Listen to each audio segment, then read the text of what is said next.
Hello student. आज मैं आपको बीएड सेकेंड ईयर के पेपर एक समावेशी विद्यालय का सृजन का एक महत्वपूर्ण टॉपिक एकीकृत शिक्षा, समन्वित शिक्षा या समाकलित शिक्षा के बारे में पढ़ाने जा रही हूँ। तो चलिए शुरू करते हैं। एकीकृत, समन्वित या समाकलित शिक्षा कम व मध्यम श्रेणी के विकलांग बच्चों को अतिरिक्त सहायता का प्रबंध करके, जैसे विशेष कक्षाएं, विशेष अध्यापक आदि की सहायता से सामान्य बच्चों के साथ शिक्षित किया जा सकता है। लागत व विषय वृत्तांत के संदर्भ में भी यह कम खर्चीली होती है। समता व अवसरों की समानता के सिद्धांतों के अनुसार ही विकलांग बच्चों के लिए एकीकृत शिक्षा की धारणा ही उत्तम है। एकीकृत, समन्वित, समाकलित शिक्षा का अर्थ। समन्वित शिक्षा मुख्यतः अमेरिका की मुख्य धारा आंदोलन का ही परिणाम है। समन्वित शिक्षा शारीरिक व मानसिक रूप से बाधित बालकों को सामान्य बालकों के साथ सामान्य कक्षा में शिक्षा प्राप्त करवाकर व विशिष्ट सेवाएं देकर विशिष्ट आवश्यकताओं को प्राप्त करने में सहायता करती है। अतः समन्वित शिक्षा वह शिक्षा है जिसके अंतर्गत शारीरिक रूप से बाधित बालक तथा सामान्य बालक सामान्य कक्षा के साथ साथ शिक्षा ग्रहण करते हैं। समन्वित शिक्षा विशिष्ट शिक्षा का विकल्प न होकर विशिष्ट शिक्षा का पूरक है। यह शिक्षा अपंग बालकों के जीवन स्तर को ऊंचा उठाता है तथा उनके नागरिक अधिकारों को यह शिक्षा सुनिश्चित करती है। समन्वित शिक्षा शिक्षण की समानता व अवसर जो अपंग को अब तक नहीं दिए गए हैं, उनके मूल रूप से शिक्षा के लक्ष्य को प्राप्त करने के लिए एक आयाम है। विभिन्न शिक्षाविदों द्वारा समन्वित शिक्षा को इस प्रकार वर्णित किया गया है। इसमें फर्स्ट है, सामान्य मानसिक विकास संभव है, समानता के सिद्धांत का अनुपालन करती है, शैक्षिक एकीकरण संभव है, समन्वित शिक्षा कम खर्चीली है, समन्वित शिक्षा के माध्यम से एकीकरण संभव है, सामाजिक एकीकरण को सुनिश्चित करती है।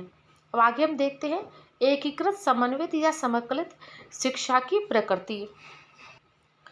इसमें पहला है, यह शिक्षा सबके लिए शिक्षा के अधिकार का अनुपालन करती है। यह शिक्षा जाति, रंग व धर्म आदि के आधार पर भेदभाव नहीं करती है। अब दूसरा है, समन्वित शिक्षा द्वारा समर्थ व असमर्थ बच्चे एक दूसरे के नज़दीक आते हैं, जिससे विद्यालय का वातावरण अच्छा बनता है। तीसरा है, समन्वित शिक्षा कम खर्चीली है तथा सामाजिक एकीकरण को सुनिश्चित करती है। चौथा है, यह शिक्षा अपंग बालकों को समान शिक्षा के अवसर प्रदान करती है ताकि वे समाज के अन्य लोगों की भांति आत्मनिर्भर होकर अपना जीवन यापन कर सके। अगला है, यह शिक्षा अपंग बच्चों को कम प्रतिबंधित व अधिक प्रभावी वातावरण उपलब्ध कराती है, जिससे वे सामान्य बालकों के साथ जीवन यापन कर सके।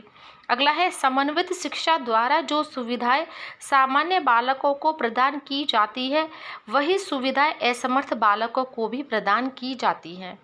अगला है, यह शिक्षा विशिष्ट व सामान्य बच्चों के बीच के शारीरिक अंतर को खत्म करती है। अगला है, यह शिक्षा अपंग व सामान्य बालकों के मध्य स्वस्थ सामाजिक वातावरण व संबंध बनाने में समाज के प्रत्येक स्तर पर सहायक है।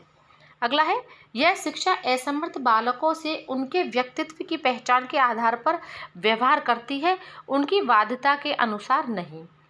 अगला है, समन्वित शिक्षा माता पिता, अध्यापकों व शिक्षाविदों के सामूहिक प्रयास पर आधारित है। अब आगे हम देखते हैं एकीकृत शिक्षा का महत्व। इसमें फर्स्ट है, कम खर्चीली।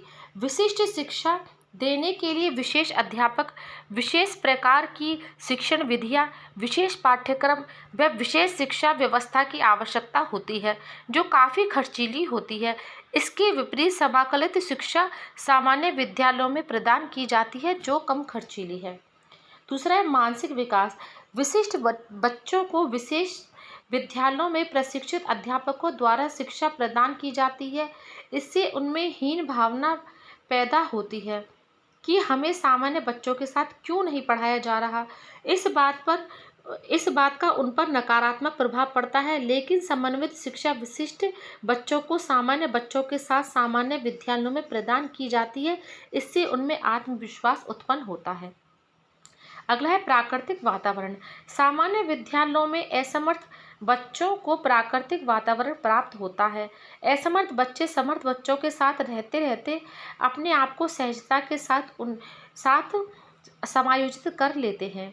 अगला है सामाजिक मूल्यों का विकास। समाज में सभी प्रकार के यानी समर्थ और असमर्थ बच्चे होते हैं। समन्वित शिक्षा द्वारा समर्थ व असमर्थ दोनों प्रकार के बच्चों को समान शिक्षित किया जाता है। सभी प्रकार के वर्गों के बालक आपस में मिलते हैं।